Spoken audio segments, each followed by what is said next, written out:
have no idea where this will lead us, but I have a definite feeling it will be a place both wonderful and strange. Hello, I'm JD. And I'm Garon. Welcome back to Investigating Twin Peaks. This is probably the most talked about episode in the series. Ends with a quite surreal dream sequence. Again, this episode is written and directed by David Lynch and Mark Frost, and David Lynch returns as director from the pilot in this episode. What did you think? Just taken. It got you back onto feeling what the first episode kind of did, where the second episode was a little bit more fast-paced. Kind of, not fast-paced, like what some would think was fast-paced, but more or less, I caught myself paying attention more. Okay. Little things, to like, oh, there's that picture there in the background, or oh, there's why was that person in that moment, kind of thing, kind of details, because I'm getting to the point where I'm now realizing this is the second episode, third that I've seen. It's slow, but it's very detailed, so it keeps you watching, keeps you pinpointed, and then the stuff it brings into it also adds to it. So yeah, I think that the pilot is kind of the foundation that they're building off of. The first episode kind of let you catch your breath, spend a bit more time with the characters. This one felt like there was a drive to it. Yeah. That maybe wasn't there in the first episode or even in the pilot. But this episode, it felt very precise, very deliberate. Yeah. It was, they were quick scenes. It's what it was. It was quick scenes, but each scene got you to that point where you're like, this is what we want you to see here. This is what we want you to know. Boom. Next scene. This is what we see. This is what we want you to know. And each one, it gave us more info to go off of, kind of to add to the plot thickens. There was right off the bat with the log lady. Right off the bat. Oh yeah, we're watching the log lady introductions that Lynch did as kind of, after the series was canceled, Lynch wrote and directed little log lady introductions for every episode, and we've been watching the series with those intros on. Yeah. So, with that in mind, which I'm grateful that I have that option, she had the saying of her little haikus, not really haikus, but like her thoughts. Some ideas arrive in the form of a dream, which is perfect because if you are able to watch these versions of the show, it gives you a little bit of a insight to not what the episode's about, but that like the theme based around it, which we then learn some idea form of a dream gets you into it, where you find out pretty soon Cooper's ideas and how he's figuring things out, or things is coming in the forms of dreams that he's seeing, which is pretty much the main basic idea of this episode. Yeah, I think there's a really excellent sequence where Coop is talking to the other police officers and Lucy, and he's talking about that he awoke from a dream years ago and he kind of became obsessed with Tibet and the Dalai Lama and what happened to their culture and what happened there. It led him to a form of deductive reasoning, and he allows his thoughts and feelings to bring him to certain conclusions that other people might dismiss. Okay. But he which led to that game. He lets his motives go. His feelings run wild in him more than most people do or should, which has gotten to where he is. And so he, which kind of jumps a little bit into the episode, but taking it back a notch, even right off the bat, just the relationship between Horn and his brother. Jerry. Oh, yeah. And just that, even that scene in general, them eating the baguettes with Brie, And I'm like, are these too high? Like, are these like what is going on here? Just that motive, and I almost felt like when they were walking out and they were coming back around, I was like, what's about to happen? Because it was one of those, you see that, it's one of those, oh, we're playful, let's get out of this situation, and then, and it didn't, I don't know if it gave me a lot of that feeling or enough of a payoff of like, oh, by the way, this just happened, kind of thing. I was like, oh crap, we just, lost a big deal. We also, she somebody just got that we work with, his daughter was murdered. It was undepressed. Yeah, it was. Yeah, and that led them to One-Eyed Jacks. One-Eyed Jacks. So it does stick with the format of getting us there and like boom, boom, boom. Right. There's a creepy quality to One-Eyed Jacks, and I think, like you were saying, it starts with this playful eating of the baguettes that triggers memories in them, and that's why they love it so much. Yep. And then you're kind of chuckling and watching, like, what is going on? And then they go to One-Eyed Jacks. And the way they're acting to the women at that place, and the way the women are dressed, you're immediately like, these guys are creepy. What's going on here? And you start to wonder, the woman who's playing the new girl, her expression, she looks a bit fearful, Yeah.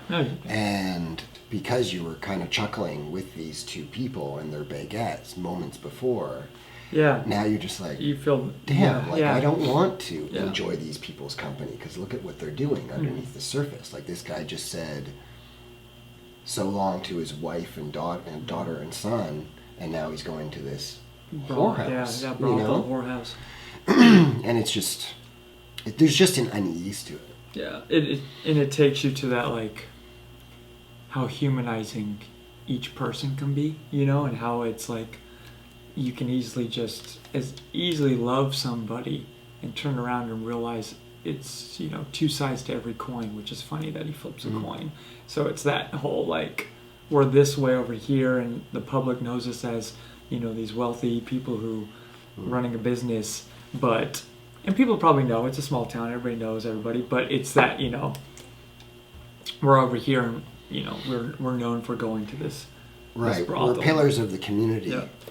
Arguably the most successful people in this small town don't pay attention to what's behind the curtain. Yeah, exactly. Yeah. Right before, there's a part where it switches now to Donna and James. Right, that transition is a clock. Oh, was it? I don't remember. It was a clock. For some reason, I'm looking at things more clearly now because I saw a face in the clock. Really? It's weird. I don't know why. It was almost like a picture was there, but there was a face in the clock. Was it reflected in? No, it looked like it was actually a photo. Oh, okay. Almost. That's why it was weird. So I don't know.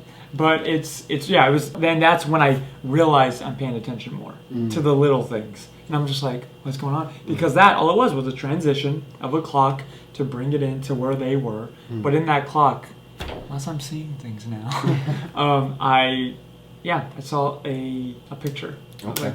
And it was a girl. So that's why it just kind of...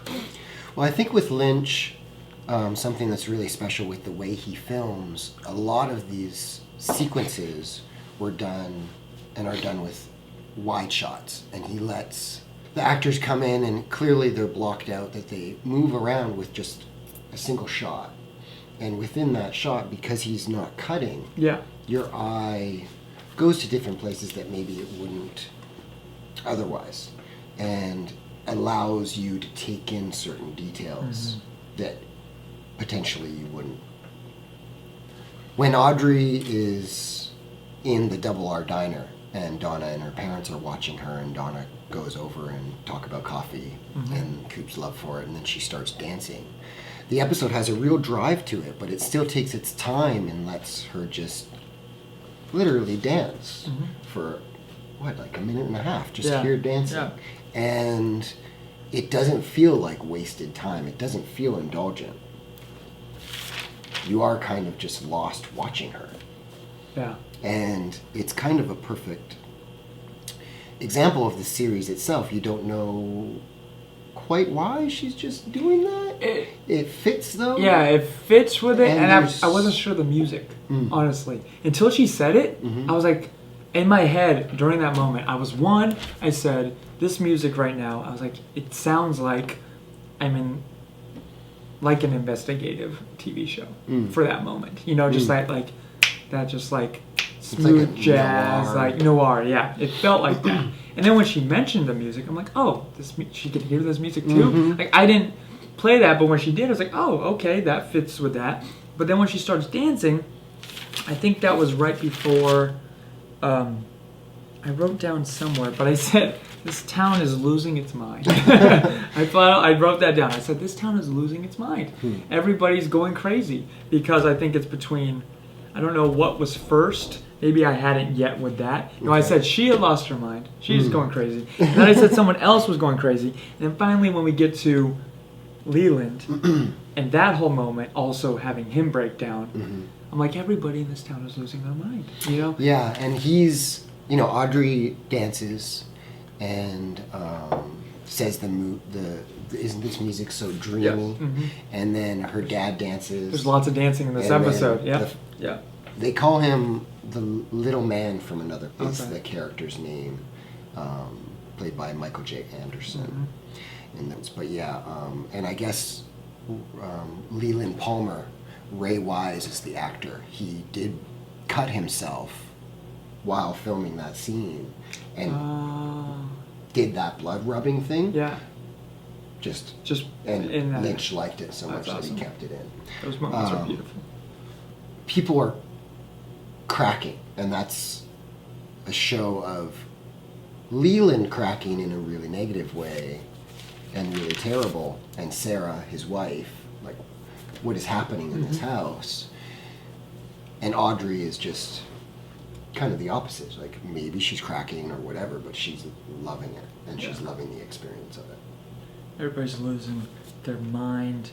But I also felt like that moment, it went from him losing his mind to the realization of it kind of Like, he felt like setting his in. realization of it, like him breaking down. Yeah, and him crying breaking and- down, yeah. Like it was there's something there, but it was that end part, him cutting, again, I don't know if it added to it that he cut himself, but that part, him breaking down, it was a difference. It was a switch between him dancing and losing his mind to breaking down, shattered, you know, kind of not euphoric, but you know, in that sense of like there was a different feeling for both those moments for me, as far as, oh, he just lost someone, and not, oh my God, I'm losing my mind, I just lost someone, and everything around me's going crazy too. So like, you feel like an awareness. That he has yeah, himself. yeah. Okay. With everything, Yeah. you know.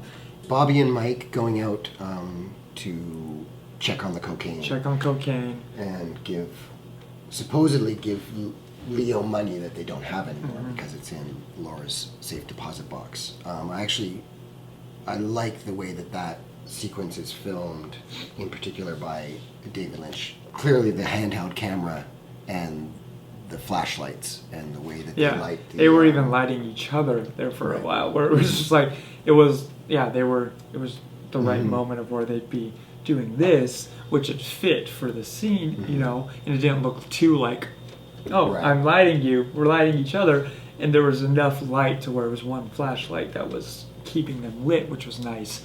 It was cool because it did give you those answers for the most part of drugs, yes, the cocaine, because it's been talked about, you know, and it's been like, oh yeah, she was doing cocaine, they were doing cocaine. It hasn't fully been brought up or like shown in that sense of, now you're seeing, okay, there's the transaction that they are in fact in cahoots with Leo, that they were selling drugs, not only just taking drugs. And so having that, which then goes back to, because I think it was episode 1 where he was cutting open the football. The football. That's when he was doing it. So it's like, that's got you. Which I didn't know until they pulled it out and was realizing it. I didn't know what was going to be in that football. Right. You know? You just beat your girl. Like, how do I know what was in that football? Right. I do like, it raises the stakes, and I think that the way that sequence was filmed, you feel like you're right there with them, and whoever that shadowed figure was behind the tree. Yeah, that was spooky, it gives you goosebumps. And the entire time, because of how close it is, you're wondering, is that person going to come here? Who is that person? And that the simplicity of it is what kept it intrigued your senses to wonder who that person was. You're in the middle of the forest. Right. You're like, it's because of the style that they shot it. Yeah. You felt like you were there because you're up there, you're in close with it. Yeah, it's really effective. I think, up until this point, for the most part, unless Bobby's with Shelley, because their romance is charming and you're kind of on their side. Whenever you see Mike and Bobby together, they're jerks in the way that they are treating James and stuff like that in the prison. But it's very effective that you're on their side suddenly. Yeah.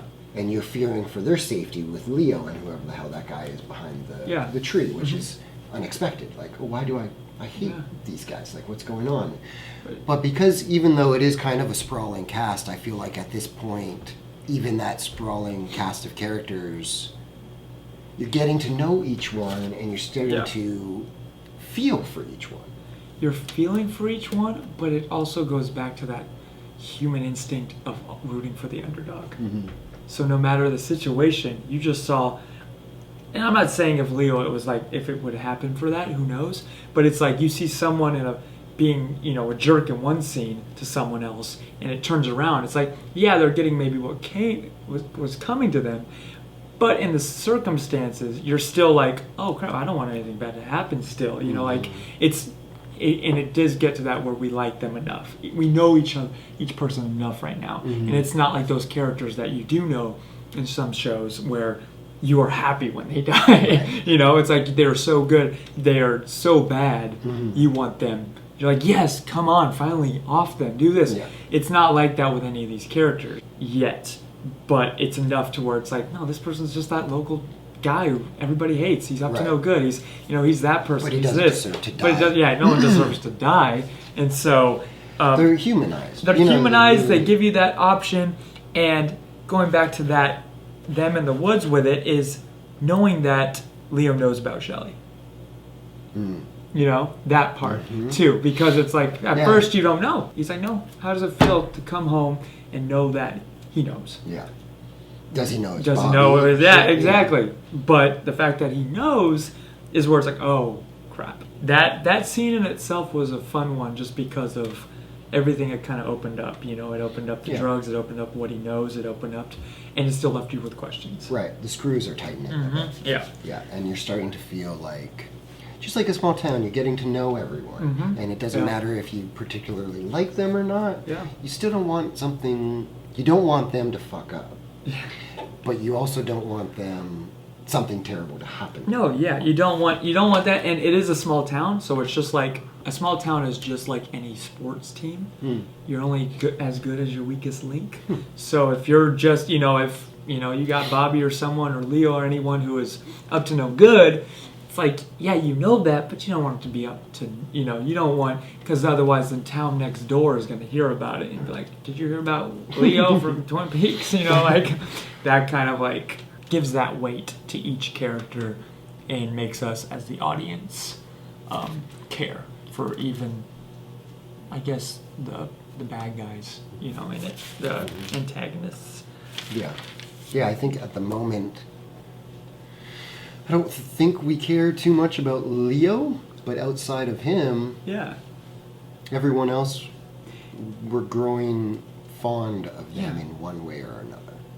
Which is crazy, which kind of takes it back to having the heebie-jeebies with him, goes to Cooper's crazy dream plan to throw the rocks, and, it happens to shatter.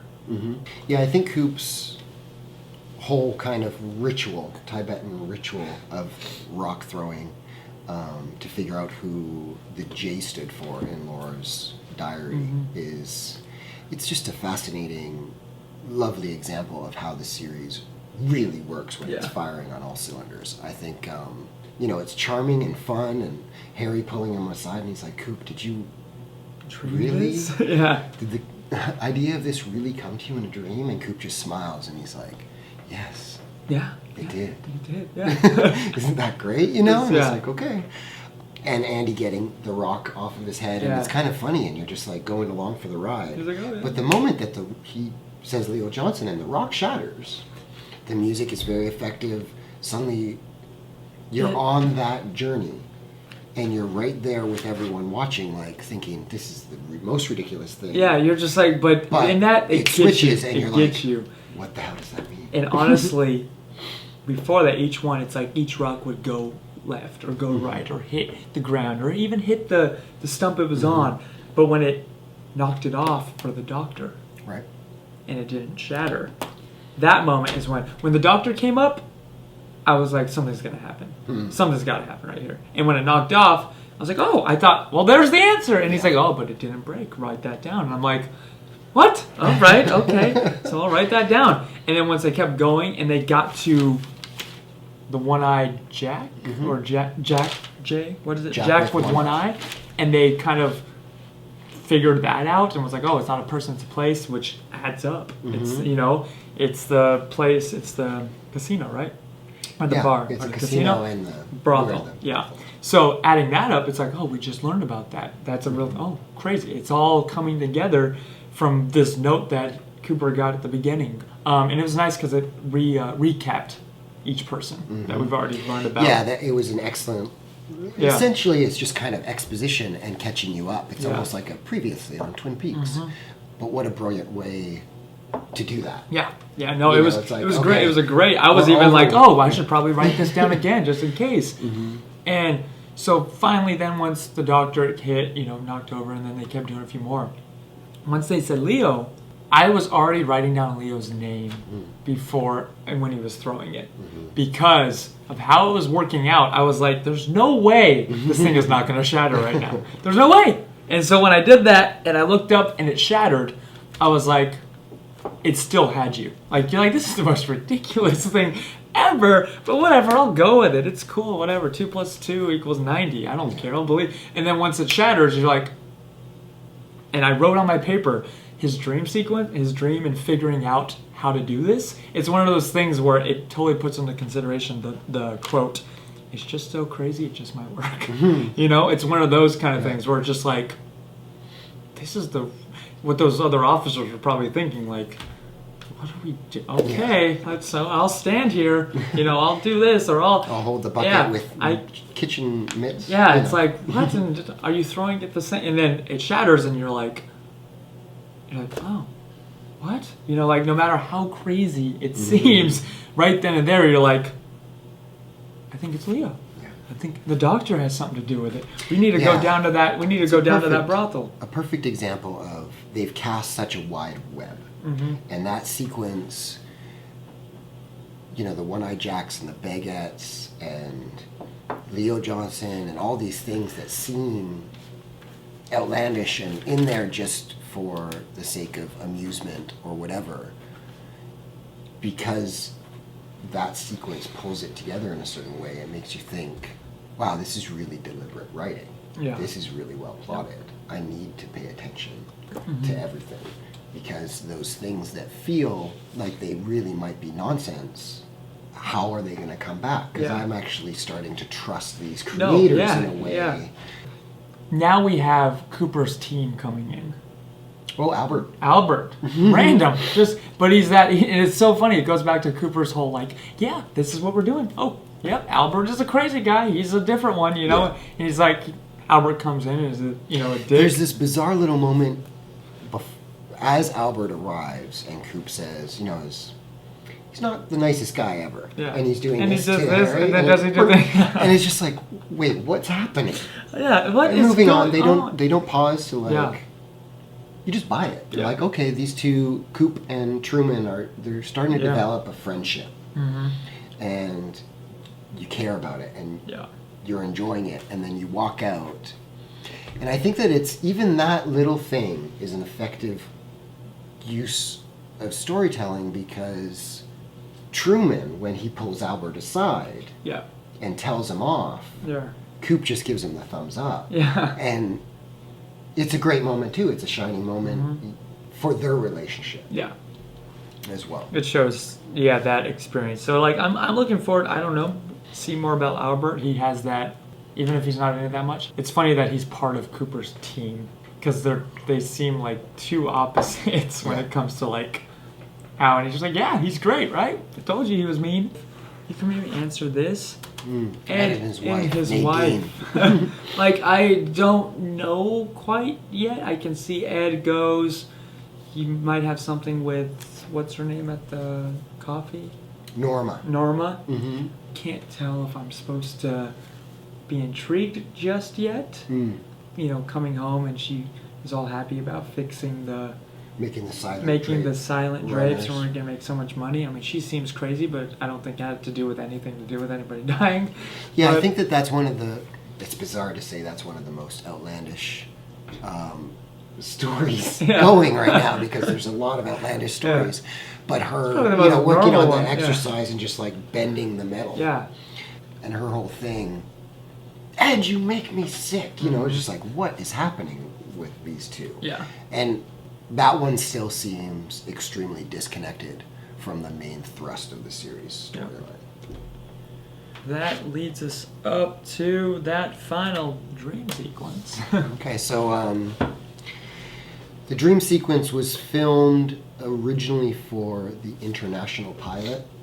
So the pilot was filmed, and for international distribution, I believe they had it in Lynch's contract that he had to film an ending for it, a proper ending that made that pilot its own entity. So they filmed this 15-minute ending, or maybe it's only like 10 minutes, Yeah. that contradicts the series moving forward. But he took a bunch of that footage and put it as this dream sequence at the end of this episode. Okay. So yeah, get into it. So tell me some Get thoughts. into it. There's a lot going on, that's for sure. Lots of going on. You have everything from the flashbacks to what we had saw at the end of the pilot to the guy at the end of the bed, to Laura, to Laura's mom screaming, to... The guy at the end of the bed, the one-armed man, No, well... says, I am Mike, and he is He is Bob. Bob, yeah. And then the guy saying his... It seemed like poetry almost, how he was talking. And it was almost one of those things where I felt like it was the log lady in a sense, where it's like something he's saying and you're just giving something. What is Cooper going to take out of this? Because it says something about you can find me at the convenience store, which is weird. Yeah, he said that they used to live above the a convenience store. store. But the poem is, in the darkness of future past, a magician longs to see one chance out between two worlds. Fire, walk with me. Wow. That wasn't even rehearsed. And chance is spelt Chants. Oh. So it's like a magician longs to see, and it's like a spell he's saying. Okay, gotcha. One chance out between two worlds. Oh. Fire, walk with me. Fire, walk with me is, of course, what was written in blood on that little piece of paper that was found where Laura was murdered. What? Crazy. Like, no, again, is that dream sequence you could watch over and over again, because then you have, what's his name, shaking. The man. The little man The from little another man place. shaking. You have Laura. Someone who It looks like a Laura. lot like Laura? Yeah. Potentially Does the Laura? nose. Does this. And it's just all the details. He says gum is going to come back in style. The gum you like is going to Gonna come back in style. What does that mean? Cousins, supposedly they're cousins. It says my arm used to. I thought I was Laura, but my arm bends back. Yes. Something like similar. that. Yeah. And then goes up and whispers into his ear, and then the snapping starts, and then he wakes up, and he's like, "Oh, we can talk in the morning." Oh no, it can wait. What do you mean it can wait? I want to know now. Yeah, it's a perfect cliffhanger. Yeah, it can wait. And his hair is brilliant. Any thoughts on any of those things, like her touching her nose, or any moments there that you... I have no idea, honestly. Like, the touching of the nose, the first thing I thought of with touching the nose, and that's just where my head went, was when he touched Truman's nose.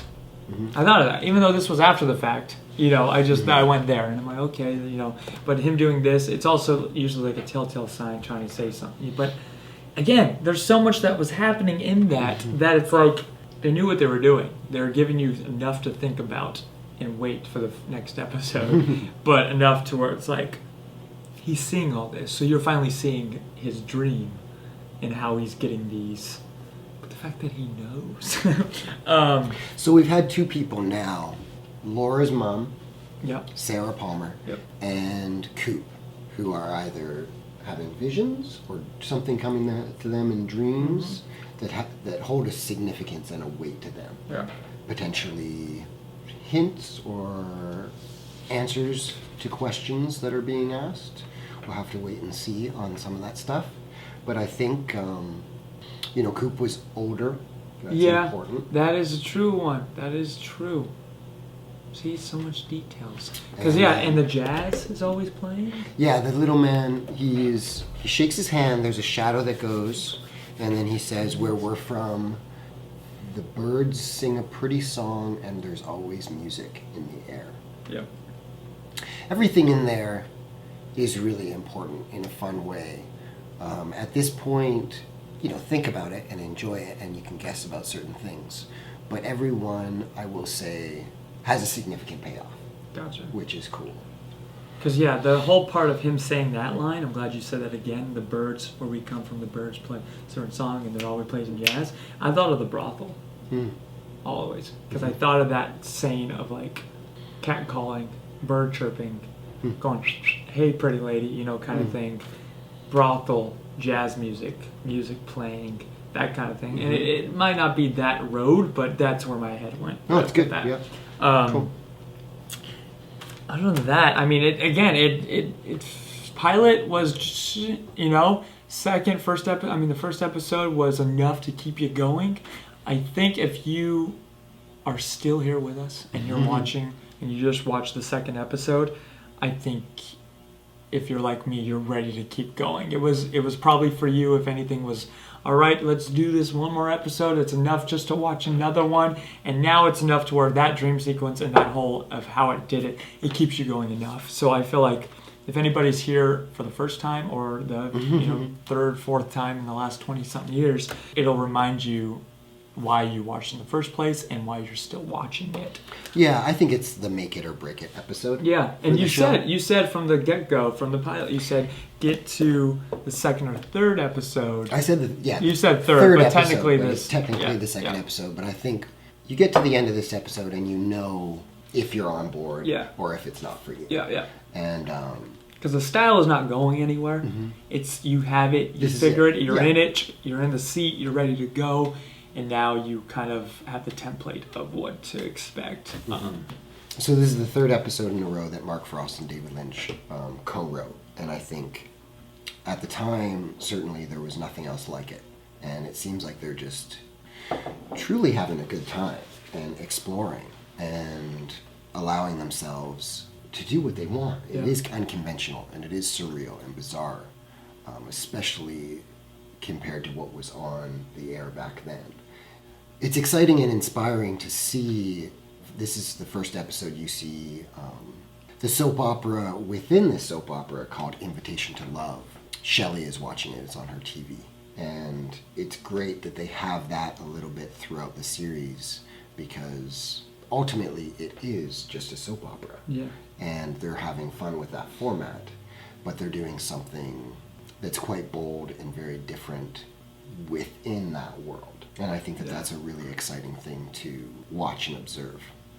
These two artists and the group of people that they get together to tell this story. Perfect. That'll do it for this episode of Investigating Twin Peaks. Thanks so much for joining us.